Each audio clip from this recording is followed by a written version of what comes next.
Assalamualaikum warahmatullahi wabarakatuh. Selamat pagi anak-anak semua, salam sejahtera untuk kita semua. Semoga selalu diberikan kesehatan sehingga kita tetap bisa melaksanakan pembelajaran kali ini meskipun tidak bisa bertatap muka secara langsung. Tapi kalian harus selalu tetap semangat ya. Saya ingin murid-murid semua selalu semangat dalam belajar. Sebelum memulai pembelajaran, mari kita berdoa terlebih dahulu. Berdoa menurut agama dan keyakinan masing-masing. Berdoa dipersilahkan. Selesai. Silakan kalian persiapkan buku dan catatan kalian.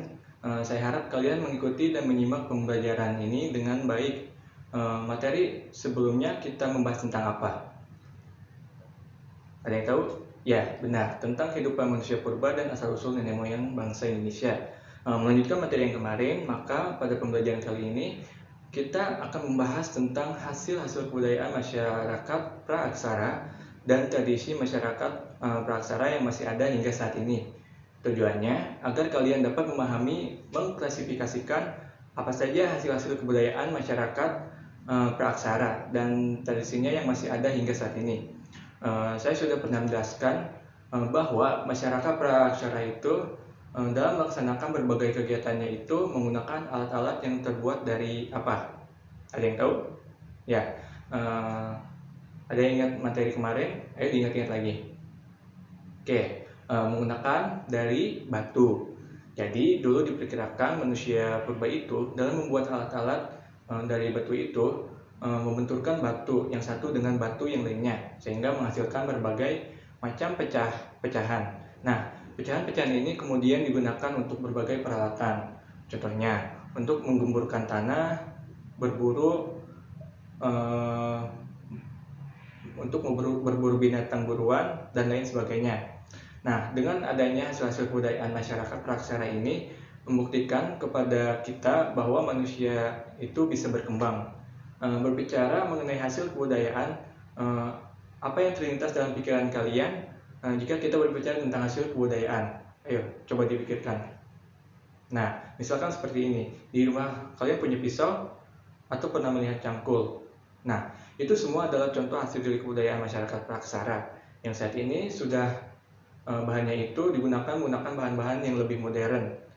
Lalu seperti apa sih hasil-hasil kebudayaan masyarakat praaksara itu? Untuk lebih jelasnya, mari kita lihat video berikut ini. Silahkan disimak.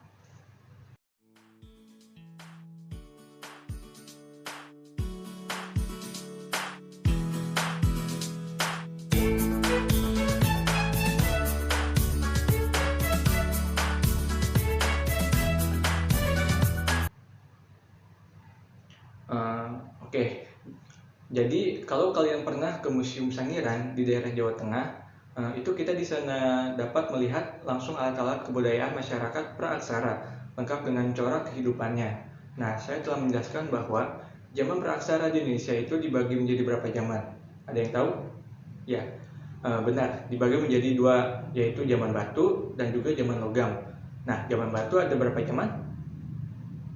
Betul, betul sekali, ada 4 zaman. Yang pertama yaitu zaman Paleolitikum atau yang disebut yaitu zaman batu tua. Di zaman Paleolitikum ini kita menemukan adanya kebudayaan Pacitan dan kebudayaan Ngandong. Kenapa sih bisa disebut dengan kebudayaan Pacitan? Nah, jadi pada tahun 1935 itu ada salah satu tokoh yang bernama von Koenigswald, yaitu ia menemukan banyak sekali alat batu di daerah Pacitan, Jawa Timur. Karena tempat penemuannya di daerah Pacitan, maka kebudayaan tersebut disebut dengan kebudayaan Pacitan. Nah, contoh alatnya yang dapat kita temukan yaitu kapak genggam. Nah, kalau dilihat dari gambarnya ini dan katak genggam, berarti kapak ini digunakan dengan cara digenggam. Nah, kapak genggam ini cara penggunanya yaitu dengan cara digenggam. Nah, dan tidak memiliki tangkai. Kemudian ada kapak perimbas. Kapak perimbas ini baik bentuk ataupun cara penggunaannya itu hampir sama dengan kapak genggam, tetapi memiliki ukuran yang lebih besar. Ada juga kapak penetak, kemudian pahat genggam. Fungsinya untuk apa? Untuk mengemburkan tanah, mencari umbi-umbian, dan lain sebagainya. Selain kebudayaan Pacitan, ada kebudayaan apa lagi? Ada kebudayaan Ngandong. Nah, alat-alat yang ditemukan pada kebudayaan Ngandong ini berupa alat-alat dari tulang. Contohnya alat penusuk atau belati, kemudian ujung tombak. Setelah zaman Paleolitikum ada zaman apa? Ya, betul sekali. Ada zaman Mesolitikum atau zaman Batu Tengah. Nah, zaman Mesolitikum ini kita menemukannya adanya Kejok Mendinger. Apa sih itu Kejok Mendinger itu? Kejok Mendinger itu adalah tumpukan kulit kerang yang sudah membatu dan ini kita bisa dijumpai di sepanjang pantai timur Sumatera Utara.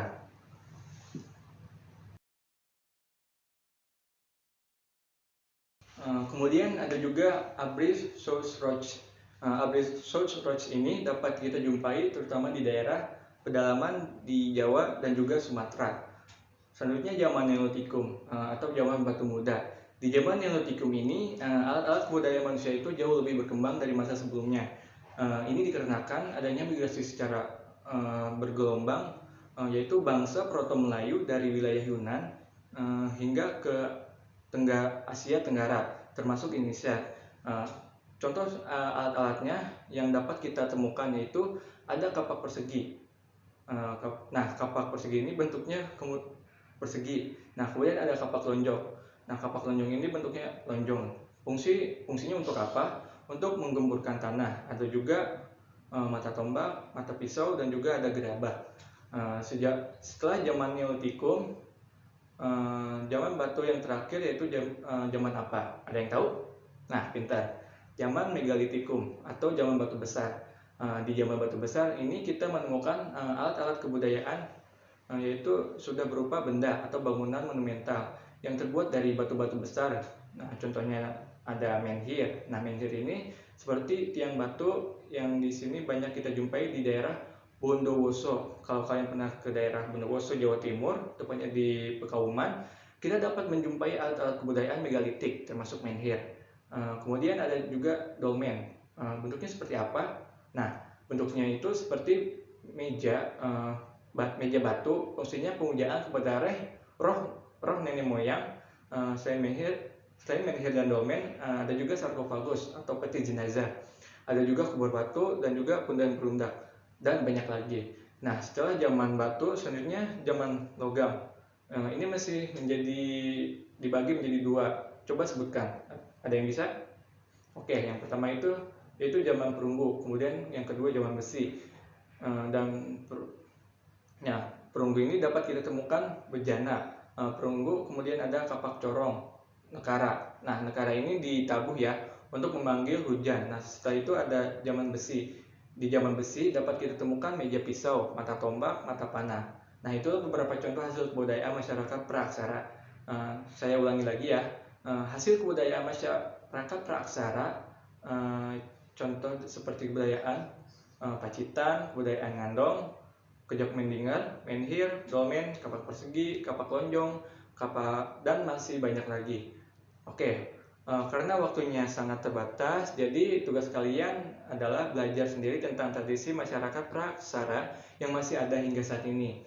Sangat penting untuk kalian pelajari karena sebagai generasi muda, kita tidak boleh melupakan sejarah dan melupakan hasil kebudayaan masyarakat praaksara dan tradisinya yang masih ada hingga saat ini. Untuk materi pada pertemuan berikutnya, kita akan membahas tentang teori dan proses masuk perkembangan agama dan kebudayaan Hindu-Buddha di Indonesia. Jadi kalian bisa baca buku atau bisa dari internet agar pada pertemuan berikutnya kalian sudah siap mengikuti pembelajaran saya. Oke, terima kasih atas perhatiannya. Terus semangat belajar, terus mencintai sejarah, karena dengan belajar sejarah kita bisa mencintai Indonesia. Wabillahi taufiq wal hidayah. Wassalamualaikum warahmatullahi wabarakatuh. Sampai jumpa lagi minggu depan. Terima kasih.